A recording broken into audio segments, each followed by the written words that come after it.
अगला प्रश्न हमारा क्या है, चुंबक के क्षेत्र में गतिमान आवेश पर बल की गणना कीजिए। चुंबक के क्षेत्र में गतिमान आवेश पर बल की गणना करनी है, मतलब आवेश क्या हो, चुंबक के क्षेत्र में गतिशील हो, दौड़ रहा हो, भाग रहा हो, उस पर एक बल लगेगा। उस बल का परिमाण क्या होता है, F = BQ/V sin थीटा। अब ये सूत्र कैसे लाएंगे, क्वेश्चन क्या समझ में आ रहा है। अगर किसी चुंबक के क्षेत्र में आवेश क्या कर रहा है, दौड़ रहा है, गति कर रहा है, स्थिर नहीं है, तो चुंबक के क्षेत्र द्वारा एक बल लगेगा जिसका फॉर्मूला होता है F = BQ/V sin थीटा। इसका गणना हम लोग कैसे करेंगे, इसका प्रतिपादन कैसे करेंगे, इसका निगमन कैसे करेंगे, तो उसके लिए एक लाइन आपको लिखना पड़ेगा हमेशा की तरह। हम जानते हैं कि चुंबक के क्षेत्र में धारावाही चालक, अगर किसी चुंबक के क्षेत्र में धारावाही चालक रख देते हैं, धारावाही चालक किसे कहते हैं, जिसमें धारा बह रही हो। तो अगर ऐसा चालक ले लें जिसमें धारा बह रही है तो उसको धारावाही चालक कह देंगे। और धारावाही चालक में, यदि धारावाही चालक में धारा बह रही है और उसे किसी चुंबक के क्षेत्र में रख देंगे तो उस पर एक बल लगेगा चुंबक के क्षेत्र द्वारा। वो बल का formula F = IBL sin theta होता है, उसकी लंबाई के अनुसार लगता है। और हम क्या करेंगे, इस सूत्र का मान समीकरण 1 बना लेंगे इसको इस तरह।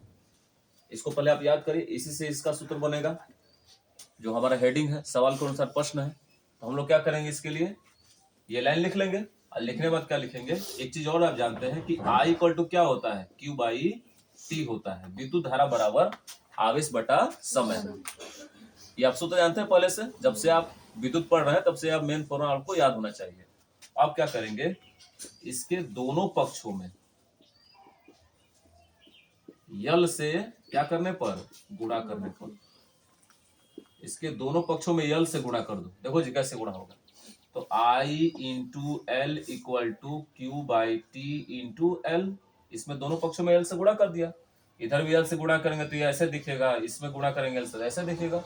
तो सजा लीजिएगा, I × L = Q × L/T। इस T को इसके नीचे ले आना। क्यों लिख रहे हैं, चूंकि दूरी बटा समय पढ़े होंगे, यह फॉर्मूला है किसका, चाल का। तो दूरी कौन हो गया, यल, लंबाई भी दूरी होती है। आज समय का मान क्या होता है, T से प्रदर्शित होता है। तो दूरी बटा चाल को क्या कह सकते हैं, सॉरी, दूरी बटा समय को क्या कह सकते हैं, चाल। और चाल का संकेत अगर V हो तो यह सूत्र ऐसे दिखेगा, I × L = Q × L/T को क्या बोलेंगे, L/T को क्या बोलेंगे, V कह देंगे। दूरी बटा समय को वेग कहा जाता है। तो आपको क्या मिला, I × L = Q × V। अब I × L कहाँ है इस सूत्र में, तो यह मान उठा कहाँ रख देंगे, समीकरण कहाँ रख देंगे, 1 में। थोड़ा बढ़िया देखिएगा आगे सूत्र हमारा। तो F = क्या होगा, थोड़ा ध्यान दीजिएगा, I और L N2 में है तो उसकी जगह क्या रख देंगे हम, Q × V। अब बगल में कौन है, B है। देखो इस B को स्थिर रख के और I × L की जगह क्या रख देंगे, QV। अब बगल में क्या है, साइन थीटा।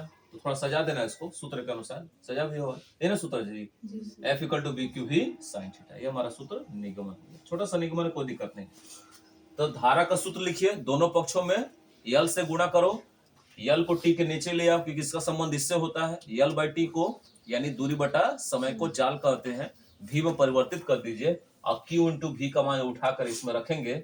जहां I × L है तो I × L की जगह B QV रखोगे, B पहले से मौजूद है तो एक सूत्र मिल जाएगा जो हेडिंग के अनुसार क्या है, यदि किसी चुंबक के क्षेत्र में कोई आवेश क्या है, गतिमान है, तो उस पर कार्य करने वाला बल क्या होगा, F = BQ/V sin थीटा। इसको बढ़िया से याद कर लीजिए।